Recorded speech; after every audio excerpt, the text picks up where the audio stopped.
साथियों आज की इस वीडियो में पूरे 75 प्रश्न देखेंगे यूपी पुलिस कांस्टेबल के लिए और 75 क्वेश्चन ही आते हैं साथियों हिंदी के और सामान्य ज्ञान के। यहां पर अगर बात करें साथियों 37 क्वेश्चंस होंगे हिंदी के और कुल मिला के 38 क्वेश्चंस होंगे साथियों सामान्य ज्ञान के। अगर ऐसा आपका पेपर आ जाता है तो इन 75 क्वेश्चंस में से कितने क्वेश्चंस आप बिल्कुल सही कर पाएंगे। और साथियों ये भी देखिएगा कि आपकी तैयारी किस लेवल पर अब पहुंच चुकी है कि आपका सिलेक्शन हो सकता है या बहुत मुश्किल है आपका सिलेक्शन होना। अगर मैं साथियों आज की कट ऑफ की अगर बात करूं कि हिंदी में अगर आपके 25 से 26 क्वेश्चन सही हो जाते हैं तो बहुत अच्छी हिंदी आपकी मानी जाएगी। अगर साथियों जीएस की अगर हम बात करते हैं तो यहां पर 38 प्रश्नों में से अगर साथियों आपका स्कोर 22 के आसपास रहता है, 21 या 22 के आसपास रहता है तो आपकी सामान्य ज्ञान बहुत अच्छी मानी जाएगी। तो क्लास आपकी शुरू हो चुकी है और पहले प्रश्न का उत्तर बताइए, भारत का शेक्सपियर किसे कहा जाता है? तो भारत का शेक्सपियर कालिदास को कहा जाता है। बहुत तेजी के साथ साथियों प्रश्न गुजरेंगे। दो वर्णों के मेल से होने वाले विकार या परिवर्तन को क्या कहा जाता है? तो इसको साथियों संधि कहा जाता है। अगला प्रश्न देखिए, सत्याग्रह का संधि विच्छेद साथियों क्या होगा बताइए। तो सत्य धन आग्रह कहां पर लिखा हुआ है? ऑप्शन नंबर डी में लिखा हुआ है। आंसर आपका डी के साथ जाएगा। जिसे जीता ना जा सके उसको साथियों क्या कहा जाएगा? उसको हम लोग अजय कह सकते हैं। क्या कह सकते हैं? अजय कह सकते हैं, जिनका भी आंसर ए तो बिल्कुल करेक्ट है। चिरंतन का विलोम साथियों क्या होता है? तो चिरंतन का विलोम होता है नश्वर। आंसर आपका ऑप्शन नंबर ए के साथ जाएगा। नाक का बाल होना ये एक मुहावरा है और इस मुहावरे का मतलब क्या होता है साथियों बताने की कोशिश कीजिए, बताइए। तो मैं कहूं साथियों शत्रु होना, नाक में बीमारी होना या अकारण प्रिय होना, तो मैं कहूंगा साथियों प्रिय होना, यानी कि बहुत प्रिय होने को हम लोग कह सकते हैं नाक का बाल होना। उसके बाद देखिए कि 8 कनौजिया 9 चूल्हे ही एक लोकोक्ति है और इसकी लोकोक्ति का मतलब क्या होता है? तो इस लोकोक्ति का मतलब होता है अलगाव की स्थिति। क्या? अलगाव की स्थिति। उसके बाद देखिए, ए राकेश यहां आओ, इस वाक्य में कौन सा कारक है? तो इस वाक्य में कौन सा कारक है साथियों? इस वाक्य की अगर बात करें तो संबोधन कारक है। या आप लोग ध्यान रखेंगे ऑप्शन नंबर बी के साथ जाएगा। बी था या सी था? जो भी था साथियों संबोधन कारक आपका राइट आंसर होगा। मीठा का भाववाचक क्या है? अगर मीठे की शब्द की बात करें तो इसका भाववाचक अगर आप बनाएंगे तो मिठास हो जाएगा साथियों। उसके बाद देखिए अगला प्रश्न है कि मुझे किस प्रकार का सर्वनाम है बताइए। तो ये आपका उत्तम पुरुषवाचक सर्वनाम है या मध्यम पुरुष या अन्य पुरुषवाचक सर्वनाम है? तो ये साथियों उत्तम पुरुषवाचक सर्वनाम है। अगर मुझे होता या हम होता तब भी उत्तम पुरुषवाचक सर्वनाम होता। उसके बाद देखिए, मीरा ने आधा लीटर दूध पी लिया, इसमें विशेषण आपको बताना है साथियों। बताइए। देखिए आधा लीटर दूध एक तरीके से गुणवाचक नहीं होगा, संख्यावाचक भी नहीं होगा, यहां पर परिमाणवाचक विशेषण होगा। आंसर आपका सी के साथ जाएगा। निम्नलिखित में से किस वाक्य में सकर्मक क्रिया है बताइए। चलिए, तो राम दौड़ा, मैं रुक गया, उसने कार बेच दी, खिलौना टूट गया, बेच दी। क्या बेच दी? तो कार बेच दी। यहां पर आपका साथियों सकर्मक क्रिया हो जाएगी। उसके बाद देखिए निम्नलिखित में से कर्तृवाच्य का वाक्य बताएं। कि एक वाक्य ऐसा है जो कर्तृवाच्य है, वही साथियों आपको बताना है। तुलसीदास ने रामचरितमानस लिखी, राम द्वारा रावण को मारा गया, आज टहलने चला जाए या छात्रों द्वारा फुटबॉल खेली जाती है। देखिए किसी भी वाक्य में आपको अगर द्वारा दिख जाए तो वो आपका कर्तृवाच्य का उदाहरण होगा। और द्वारा कहां आपको साथियों देखने को मिल रहा है? ऑप्शन नंबर बी में देखने को मिल रहा है। द्वारा आ जाए या के द्वारा हो जाए तो कर्तृवाच्य आपको लगा देना है। मैं खाना खा चुका हूं, आपसे पूछा जा रहा है कि इस वाक्य में कौन सा भूतकालिक भेद है बताइए। तो बात करें साथियों, ये तो पूर्ण भूतकाल का उदाहरण है। आंसर आपका जाएगा डी के साथ। किसी वर्ण का उच्चारण स्थान कंठ तालु है बताइए। तो अगर बात करें साथियों यहां पर आपका राइट आंसर जो होगा वो किस ऑप्शन के साथ जाएगा बताने की कोशिश करेंगे आप लोग।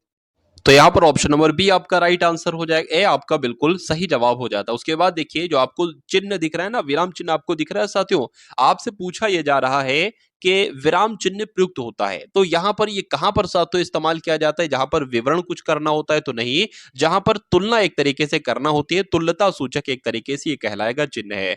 उसके बाद देखिए साथियों, गौ का सामान्य बहुवचन क्या है? यानी कि गौ एक अगर वचन है, एक वचन है, तो इसका बहुवचन क्या होगा साथियों? गौवें हो जाएगा। आंसर आपका डी के साथ जाएगा। उसके बाद देखिए वर का स्त्रीलिंग क्या होगा साथियों बताइए। तो वर का स्त्रीलिंग वधु हो जाएगा। अगर आपका आंसर डी है तो बिल्कुल करेक्ट है। लालटेन शब्द निम्नलिखित वर्गों में से किस वर्ग में आता है बताइए। यानी कि लालटेन की जब हम साथियों बात करते हैं तो क्या हो सकता है? इस प्रश्न का सही जवाब बताइए। तो लालटेन आपका कैसा शब्द है साथियों? एक विदेश शब्द है, आप लोग ध्यान रखेंगे। आंसर आपका डी के साथ। अविकारी शब्द क्या है? देखिए एक होता है विकारी शब्द, एक होता है अविकारी शब्द। जिसमें विकार ना हो, जिसमें कोई परिवर्तन हो सके, वो अविकारी शब्द कहलाए जाते हैं। और अव्यय साथियों होते हैं, जैसे तथा है, और ये अविकारी शब्द ही तो है, यानी कि अव्यय शब्द ही तो है। उसके बाद देखिए अगला प्रश्न है कि रिक्त स्थान की पूर्ति कीजिए। यहाँ पर अगर बात करें करत करत अभ्यास के जड़मति होत सुजा, तो यहाँ पर कौन सा शब्द आएगा? स्वयजन आएगा, सुजान आएगा, प्रियजन आएगा, या साथियों मेहमान आएगा? तो यहाँ पर कौन सा शब्द आना चाहिए? सुजान आना चाहिए। आंसर आपका बी के साथ। खर शब्द निम्नलिखित में से एक का अर्थ नहीं है, बताइए। तो अगर खर की जब हम साथियों बात कर दे, देखिए गधे को भी खर कहा जाता है, ठीक है ना। गधे को भी खर कहा जाता है, और एक राक्षस को भी साथियों खर हम लोग कह सकते हैं, और तिनके को भी कह सकते हैं, लेकिन बाड़ को नहीं कह सकते। नहीं कह सकते, तो यही आपका सही जवाब हो जाता है। उसके बाद देखिए अगले नंबर का सवाल आपकी स्क्रीन पर है। साथियों अगर अभी तक आपने चैनल पर, अगर आप लोग नए हैं और चैनल को आपने सब्सक्राइब ना किया हो, तो तुरंत साथियों चैनल को सब्सक्राइब करके बेल आइकन पर क्लिक कर दीजिए।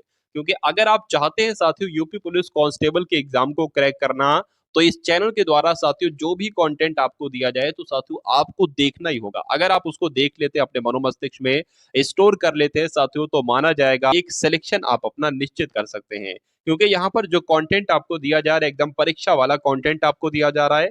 चलिए, तो अतः शब्द का समानार्थी क्या होगा साथियों, बताइए। तो अतः की अगर बात करते हैं, तो इसको हम लोग परिमाणता भी एक तरीके से कह सकते हैं। तो राइट आंसर जिनका ऑप्शन नंबर सी है, बिल्कुल करेक्ट है। सुशिक्षित में उपसर्ग साथियों क्या है, बताइए। देखिए सु यहाँ पर से अलग हो जाएगा और शिक्षित अलग हो जाएगा। उपसर्ग पूछा गया है, तो सु जो है ना, ये आपका उपसर्ग हो जाएगा। धड़ाक में प्रत्यय आप लोग को बताने साथियों क्या होगा, तो धड़ धन आंख हो जाएगा। आंख पूछा जाए, आंख क्या है, तो आंख ही तो साथियों प्रत्यय है। उसके बाद देखिए अगला प्रश्न है कि मक्खन का तत्सम शादियों क्या होगा, बताइए। तो मक्खन की अगर बात करते हैं, मृक्षण इसको हम लोग कह सकते हैं। आंसर आपका अगर है ऑप्शन नंबर डी, तो बिल्कुल करेक्ट है। देखिए सुपर फास्ट टेस्ट है, ऐसा ना कहिएगा कि बहुत तेज पढ़ा रहे हैं, ऐसा कुछ नहीं। ये सुपर फास्ट टेस्ट है। एग्जाम में आपको ऐसे ही करना होगा। जितना समय मैं ले रहा हूं ना, इससे भी कम आपको समय वहां पर लेना होगा, अगर आपको मैथ और रीजनिंग में अच्छा स्कोर करना है।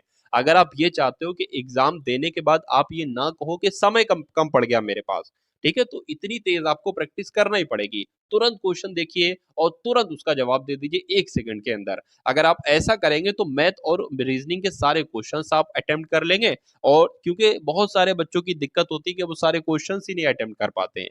चलिए, निम्नलिखित में से तद्भव शब्द आपको बताना, इसमें से साथियों कौन सा है। तो बंदर हम लोग अक्सर बोलते हैं, तो बंदर आपका तद्भव हो जाएगा। उसके बाद देखिए षटपद का पर्यायवाची साथियों क्या होगा, बताइए। तो षटपद का पर्यायवाची क्या होगा, भ्रमर होगा। आंसर आपका बी के साथ। निम्नलिखित में से कौन सा शब्द गणेश का पर्यायवाची नहीं है। तो अगर बात करें, देखिए विनायक भी गणेश का पर्यायवाची, एक दंत भी है और लंबोदर भी है, लेकिन धनद नहीं है। अब नहीं है, तो यही आपका राइट आंसर है। दिए गए शब्द में शुद्ध वर्तनी वाला शब्द आपको बताना है साथियों, बताइए। देखिए सर्वोत्तम ऐसे लिखा जाता है, ये तो सर्वोत्तम लिखा हुआ है। संसारी गलत लिखा हुआ है, हाँ यहाँ पर ये भी गलत लिखा है। सच्चिदानंद जो लिखा हुआ ना, ये बिल्कुल सही लिखा हुआ, इसकी वर्तनी बिल्कुल सही है, और यही आपका इसलिए सही जवाब हो जाता है। गौशाला में कौन सा समास है साथियों, बताइए। गौशाला की अगर बात करते हैं, तो यहाँ पर गौ के लिए शाला एक तरीके से कह सकते हैं, तत्पुरुष समास है। उसके बाद देखिए किस रस को रसराज कहा जाता है। तो श्रृंगार रस को साथियों क्या कहा जाता है, रसराज कहा जाता है। जो यूपी पुलिस कांस्टेबल के एग्जाम में क्वेश्चंस आपसे पूछे जाते हैं, ठीक वही क्वेश्चन साथियों आज की इस वीडियो में मैं आपके लिए लाया हूं। और साथियों यहां तक आप क्वेश्चंस देखिएगा 37 क्वेश्चंस तक। उसके बाद साथियों 38 क्वेश्चन, जैसे एग्जाम में जो 38 क्वेश्चंस आपसे पूछे जाएंगे, उसी प्रकार के क्वेश्चंस आज की इस वीडियो में आप लोग देखेंगे। तो हिंदी में तो आपने देख लिया, अब सामान्य ज्ञान में भी आप देखिएगा कि कितने क्वेश्चन साथियों आप बिल्कुल सही कर पाए। उसके बाद देखिए वही मनुष्य है जो मनुष्य के लिए मरे, इस पंक्ति में अलंकार आपको बताना है कौन सा है। तो अगर बात करें, इसमें तो साथियों यमक अलंकार है, ठीक है। उसके बाद देखिए अगला प्रश्न है कि कुमार संभवम के रचयिता साथियों कौन है, बताइए। तो मैंने आपको बताया था भारत का शेक्सपियर किसे कहा जाता है, कालिदास को। और पूछा जाए कुमार संभवम के रचयिता कौन है, तो कालिदास ही कुमार संभवम के रचयिता है। नाटक है एक स्कंदगुप्त, इसका नाम है। इस नाटक के स्कंदगुप्त की अगर बात करें, तो रचनाकार इसके कौन है, प्रेमचंद, जयशंकर प्रसाद, मालती जोशी या जयरेंद्र कुमार, बताइए। तो यहां पर अगर साथियों बात करते हैं जयशंकर प्रसाद, आपके इस प्रश्न का बिल्कुल सही जवाब हो जाता है। विनय पत्रिका किस कवि की रचना है, बताइए। तो ये तुलसीदास की रचना है साथियों। विनय पत्रिका जो है ना, विनय पत्रिका, ये तुलसीदास की रचना है। अंधा युग किसकी रचना है, तो अंधा युग साथियों धर्मवीर भारती की रचना है। राइट आंसर जिनका भी यहाँ पर ऑप्शन नंबर ए है, तो बिल्कुल करेक्ट है। तो अब आप देखिए साथियों सामान्य ज्ञान के क्वेश्चंस, ये 38 क्वेश्चंस होंगे और एग्जाम में भी 38 क्वेश्चन ही आपके सामान्य ज्ञान के पूछे जाएंगे। इसमें आपका साथियों स्कोर जो रहना रहना चाहिए वो 21 से 22 प्रश्नों के आसपास का रहना चाहिए 38 प्रश्नों में से। तो सामान्य ज्ञान का पहला प्रश्न आपकी स्क्रीन पर है कि ट्यूबलाइट में कौन सी गैस साथियों भरी जाती है। तो कौन सी गैस भरी जाती है? आर्गन गैस भरी जाती है। अगर बात करें साथियों आर्गन गैस की खोज किसके द्वारा की गई, तो रैमजे के द्वारा साथियों इसकी खोज की गई। यह बात भी आपको मालूम होना चाहिए। उसके बाद देखिए अखिल भारतीय किसान सभा के संस्थापक साथियों कौन थे? तो सहजानंद सरस्वती की अगर बात करते हैं तो यह अखिल भारतीय किसान सभा के संस्थापक या अध्यक्ष थे, एक तरीके से कह सकते हैं। वर्ष 2011 की जनगणना में सबसे कम जनसंख्या घनत्व दर्ज किया गया है साथियों, किस राज्य में दर्ज किया गया है? तो अरुणाचल प्रदेश में किया गया है। ये आप लोग साथियों ध्यान रखेंगे। चलिए कुछ क्वेश्चंस आपसे पूछा जाता है कि दशकीय जनगणना की शुरुआत सबसे पहले साथियों कहां पर की गई? तो अमेरिका में की गई। और जनगणना की शुरुआत सबसे पहले कहां पर की गई? तो लॉर्ड मेयो के समय में की गई। ये पॉइंट आपको साथियों ध्यान होना चाहिए, मालूम होना चाहिए। उसके बाद देखिए उत्तर प्रदेश में विख्यात भारत माता का मंदिर कहां पर स्थित है? बहुत इंपॉर्टेंट क्वेश्चन है, तो आप लोग ध्यान रखेंगे। वाराणसी की जब हम बात करते हैं तो वाराणसी को कहा जाता है मोक्ष नगरी, और पूछा जाए कि भारत माता का मंदिर कहां पर स्थित है तो वाराणसी ही आपको बतलाना है। मध्य प्रदेश में पीतमपुर को किसके लिए जाना जाता है? तो मध्य प्रदेश में जो पीतमपुर है ना, इसको ऑटोमोबाइल के लिए जाना जाता है साथियों। राइट आंसर आपको ऑप्शन नंबर ए के साथ जाना चाहिए। निम्नलिखित में से कौन सा सुमेलित नहीं है साथियों? बताइए कौन सा इसमें से सुमेलित नहीं है, बताइए। जब हम बात करते हैं साथियों गंडक नदी की, तो गंडक नदी की अगर बात करें, गंडक बांध परियोजना गंडक नदी पर है, उकाई बांध परियोजना ताप्ती नदी पर है, लेकिन काकरा पार बांध परियोजना साबरमती नदी पर नहीं है। सरदार सरोवर बांध नर्मदा नदी पर है। तो कुल मिला के ये सुमेलित नहीं है और यही आपका सही जवाब हो जाता है। हिंदू धर्म ग्रंथों का अध्ययन करने वाला पहला मुस्लिम कौन था? बताइए। यानी कि एक ऐसे मुस्लिम का नाम आपसे पूछा जा रहा है जिसका नाम अकबर था, जो साथियों हिंदू धर्म ग्रंथों का इसने अध्ययन किया था। आंसर आपका जाएगा ऑप्शन नंबर सी के साथ। उसके बाद देखिए 1932 में कौन सा गोलमेज सम्मेलन हुआ था? तो 1932 में साथियों तीसरा गोलमेज सम्मेलन हुआ था, आप लोग ध्यान रखेंगे। दूसरा गोलमेज सम्मेलन 1931 में हुआ था और पहला गोलमेज सम्मेलन 1930 में हुआ था। उत्तर प्रदेश की सर्वाधिक जनसंख्या वाली जनजाति कौन सी, यानी कि सबसे बड़ी एक तरीके से जनसंख्या की दृष्टि से जनजाति कौन सी है? बताइए। तो थारू जनजाति की जब हम बात करते हैं तो यूपी की सर्वाधिक जनसंख्या वाली जनजाति थारू जनजाति है, आप लोग ध्यान रखेंगे। सिकंदर के हमले के समय उत्तर भारत पर किस राजवंश का शासन था? बताइए साथियों। तो किसका शासन था? नंद वंश का शासन था। आंसर आपका जाएगा ए के साथ। निम्नलिखित में से कौन सा सुमेलित नहीं, यानी कि देश और उसकी राजधानियां देखिए आपके सामने लिखी हुई हैं। अगर बात करते हैं साथियों जॉर्जिया की राजधानी क्या है? तो टेबिलिसी है। उसके अलावा दक्षिण कोरिया की राजधानी सियोल है और नाइजीरिया की राजधानी अंबुजा है। लेकिन अगर साथियों बात करते हैं बहरीन की राजधानी मनीला नहीं होती है, मनामा होती है। ठीक है ना, तो बहरीन की राजधानी मनीला नहीं साथियों, मनामा है। तो कौन सा सुमेलित नहीं है? ऑप्शन नंबर डी वाला सुमेलित नहीं, और यही आपका बिल्कुल सही जवाब हो जाता है। चलिए उसके बाद देखिए एलोरा की गुफाएं जो हैं वो कहा जा रहा है कि महाराष्ट्र में है। तो एलोरा की गुफाएं महाराष्ट्र के कहां पर है? तो महाराष्ट्र के औरंगाबाद में है। अगर औरंगाबाद की जगह संभाजी नगर आ जाए तो संभाजी नगर लगा देना, क्योंकि औरंगाबाद का नया नाम संभाजी नगर ही हो गया है। पीसी कल्चर की अगर बात करें साथियों किसके पालन से ये संबंधित है? तो ये तो मत्स्य पालन से संबंधित है। उसके बाद देखिए निम्नलिखित में से कौन सा सुमेलित नहीं है, देखिए और बताइए सही जवाब आपका क्या होगा। चलिए देखिए प्लासी का युद्ध सिराजुद्दौला ने लड़ा था। पानीपत का तृतीय युद्ध अहमद शाह अब्दाली ने। चौसा का युद्ध की अगर बात करें तो हुमायूं ने। लेकिन घाघरा का युद्ध अकबर ने नहीं साथियों, यहां पर आपका बाबर आना चाहिए। तो कुल मिला के डी आपका सुमेलित नहीं और यही आपका राइट आंसर हो जाएगा। संविधान का जो 44वां संविधान संशोधन है ये किससे संपत्ति है साथियों, ये किससे संबंधित है? तो ये संपत्ति से संबंधित है। आंसर आपका ऑप्शन नंबर बी के साथ। भारत का सर्वाधिक गन्ना उत्पादन करने वाला राज्य कौन सा है? तो भारत का सबसे ज्यादा जहां गन्ने का उत्पादन किया जाता है वो उत्तर प्रदेश है। तो जिनका आंसर यहां पर सी है तो बिल्कुल करेक्ट है। हिंद स्वराज पुस्तक है, यह महात्मा गांधी जी के द्वारा लिखी गई है, बिल्कुल सही। लेकिन किस भाषा में लिखा गया है? इसको गुजराती भाषा में लिखा गया। आंसर आपका बी के साथ। निम्नलिखित में से कौन सा उत्तर प्रदेश का एक लोक नृत्य है? यानी कि चार अगर बात करें, यहां पर आपके सामने कुछ लोक नृत्य लिखे हुए हैं। मैं कहूंगा नौटंकी भी यूपी का है, रासलीला भी यूपी का है और कजरी भी यूपी का है।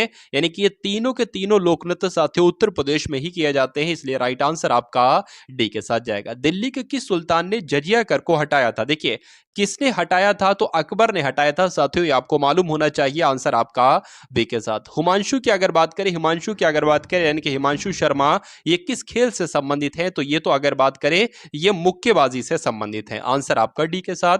राजीव गांधी खेल रत्न पुरस्कार पाने वाले पहले व्यक्ति कौन थे साथियों? तो पहले व्यक्ति की अगर बात करें तो विश्वनाथ आनंद एक ऐसे व्यक्ति थे जिनको राजीव गांधी खेल रत्न पुरस्कार पाने वाले ये पहले व्यक्ति थे, आप लोग ध्यान रखेंगे। यूनिसेफ का मुख्यालय की अगर बात करें तो न्यूयॉर्क में ही यूनिसेफ का मुख्यालय है। और रिजर्व बैंक ऑफ इंडिया की स्थापना की अगर बात करें तो 1935 को इसकी स्थापना की गई थी, आरबीआई की। उसके बाद देखिए अगला प्रश्न है कि विश्व कैंसर दिवस साथियों कब मनाया जाता है? तो 4 फरवरी को ही विश्व कैंसर दिवस मनाया जाता है, आपको मालूम होना चाहिए, आपको याद रखना है। उसके बाद देखिए साथियों यहां पर अगर बात करें 3 तरह के प्रश्न है। सामान्य हिंदी के क्वेश्चंस आप देख चुके हैं 37 क्वेश्चंस, आपने सामान्य ज्ञान के भी क्वेश्चंस देखे और यूपी जीके के भी आप लोग क्वेश्चंस यहां पर देख रहे हैं। चलिए तो अगर बात करें उत्तर प्रदेश का कौन सा जिला कांच की चूड़ियों के लिए जाना जाता है बताइए? तो फिरोजाबाद जाना जाता है, आप सभी लोगों को मालूम होगा। उसके बाद देखिए अगले नंबर का प्रश्न आपकी स्क्रीन पर है। पीली क्रांति की बात है तो पीली क्रांति की अगर बात करें किससे संबंधित है? तिलहन महलवाड़ी व्यवस्था किसके शासनकाल में लागू हुई थी? तो किसके शासनकाल में लागू हुई थी साथियों? लॉर्ड विलियम बेंटिक के शासनकाल में लागू हुई थी। पंचायतों की अवधि कितनी होती है बताइए? तो पंचायतों की अवधि की अगर बात करें तो 5 वर्ष की होती है। राष्ट्रीय डेयरी अनुसंधान संस्थान ये कहां पर स्थित है? तो ये तो हरियाणा में स्थित है, लेकिन अगर हरियाणा ऑप्शन में ना हो तो साथियों करनाल ऑप्शन में जरूर होगा। उसके बाद देखिए रैयतवाड़ी व्यवस्था कब बनाई गई थी बताइए? तो रैयतवाड़ी व्यवस्था कब बनाई गई थी? 1792 ईस्वी में बनाई गई थी। आंसर आपका बी के साथ। गेहूं की रोटी इनमें से किसके कारण फूलती है बताइए? तो ईस्ट की वजह से साथियों गेहूं की रोटी फूलती है।